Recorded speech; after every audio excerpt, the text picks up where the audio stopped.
Bene data bakundwa b'umwami Yesu Kristo, mwese abakurikira izi nyigisho tubahaye ikaze mu biganiro bya Saveur Divine. Ibi biganiro mu bitegurirwa n'abavugabutumwa bwiza batandukanye, akaba ari umuhamagaro ugendera ku ijambo ry'Imana byanditse mu gitabo cy'ubutumwa bwiza uko bwanditswe na Matayo ibice 24 umurongo wa 14. Kandi ubutumwa bwiza bw'ubwami buzigishwa mu isi yose ngo bube ubuhamya bwo guhamiriza amahanga yose, nibwo imperuka izaherako ize. Ibi biganiro mubikurikira ku channel ya YouTube yitwa Saveur Divine. Tubifurije kugubwa neza. Imana Data ari nayo So ibaha umugisha.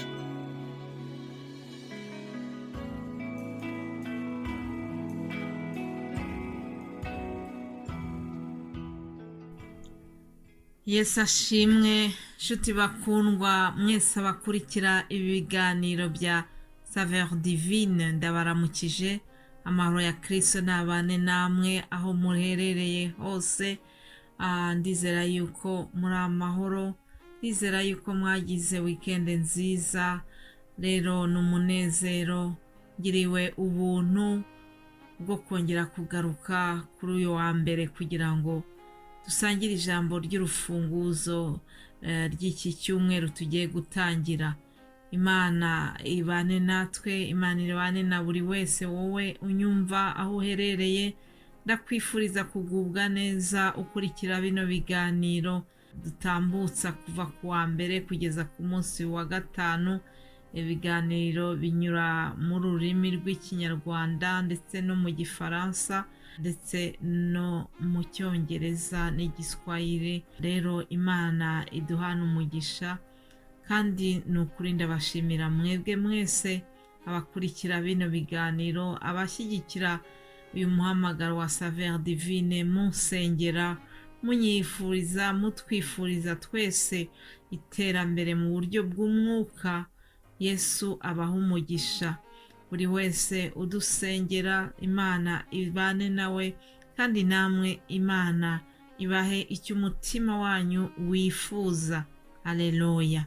Reka rero dutangire iki cyumweru dusangira amagambo tubona muri Yakobo, n'ijambo ryo gukomezanya. Muri Yakobo igice cya mbere handitse ngo, Yakobo imbata y'Imana n'umwami Yesu Kristo, ndabandikiye mwebwe abo mu miryango 12 y'abatatanye, ndabatashya. Bene data, mwemere ko ari ibyishimo rwose nimugubwa gitumo n'ibibagerageza bitari bimwe. Mumenye yuko kugeragezwa no kwizera kwanyu gutera kwihangana. Ariko mureke kwihangana gusohoza umurimo wako, mubone gutungana rwose, mushyitse, mutabuzeho na gato. Haleluya. Ufate rino jambo ngo mureke kwihangana gusohoza umurimo wako, mubone gutungana rwose, mushyitse, mutabuzeho na gato. Imana ishimwe. Haleluya. Yakobo yari umuyobozi w'itorero. Hanyuma aya magambo yayandikiye Abisirayeli bari baratatanye mu bihugu binyuranye, bari baragiye mu bihugu bitandukanye bitewe n'itotezwa ryari ryarabaye ritewe n'umugabo witwaga Nero, kuko yaje gutoteza abakristo, nuko baratatana bajya mu bihugu binyuranye. Ubwo rero Yakobo yari yaramenye amakuru y'uko nyine bagize izo ngorane, kandi no mu bihugu aho bari naho ntabwo byari biboroheye. Nuko ababwirira ijambo ari ukugira ngo abakomeze, ababwira ati nubwo munyura mu bigeragezo, hari ibigeragezo bibagwa gitumo. Nibyo koko ibigeragezo akenshi biza bitunguye umuntu, ntabwo biguteguza. Burya hari ibintu umuntu ashyira kuri gahunda akavuga uti nzakora urubanza uru n'uru, nzakira iki n'iki, ariko ikigeragezo nta muntu ugitegura. Ikigeragezo akenshi kiza gitunguranye koko, kikakugwa gitumo. Ni nayo mpamvu gihungabanya umuntu.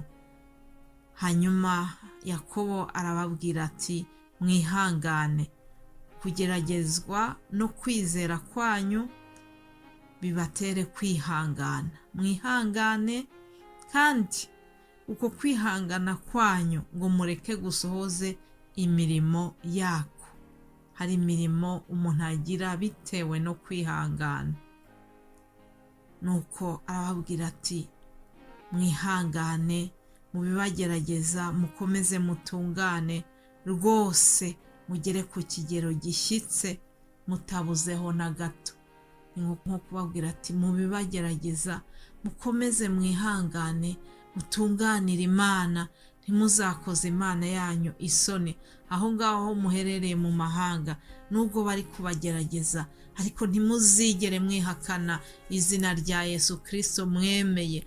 Muzamunambeho, muzakomeze mumuhamye, muzakomeze mumugumane mu mitima wanyu, nubwo babatoteza ntimuzigere mumuvaho. Nguko uko yaje abakomeza, arababwira ati mu bibagerageza byose mumenye mwihangane. Haleluya. Nanjye muri iki gitondo ndashaka kukubwira ngo muri ibyo ngibyo waba urimo bikugerageza, ibikunanije umutima, ndakwinginze kugira ngo ushikame, ukomere, wumve yuko Imana irije kukubwira ngo wihangane.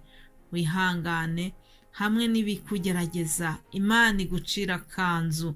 Ni ukuri rya jambo nanone ritubwira ngo nta kigeragezo kizatugeraho kitari rusange, kandi hamwe n'ibitugerageza ngo Imana iducira akanzu.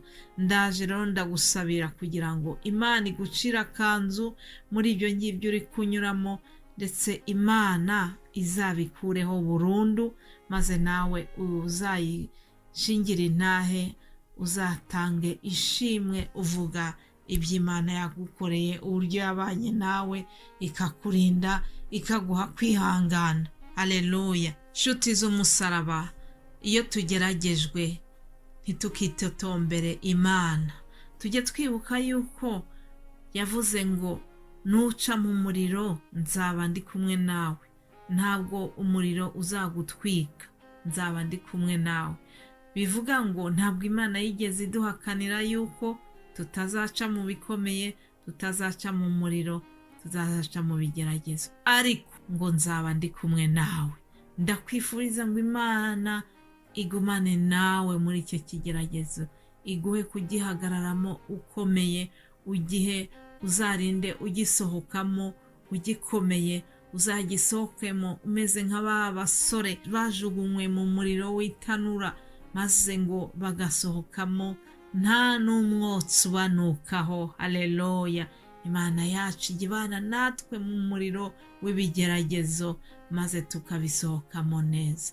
Ndaje kukubwira ngo wihangane mu byo uri gucamo byose, Imana muri kumwe, kandi ndayigusabira kugira ngo igucira akanzu mu gihe ugitegereje gutabarwa burundu. Haleluya. Reka nihute, iminota yacu iba igenda cyane, ntabwo narangiza ntabahaye ijambo tuzaganiraho muri iki cyumweru.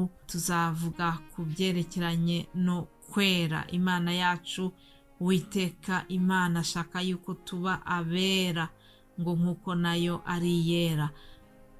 Abalewi igice cya 19, reka dusome imirongo 2 gusa itubwira kuri iryo jambo.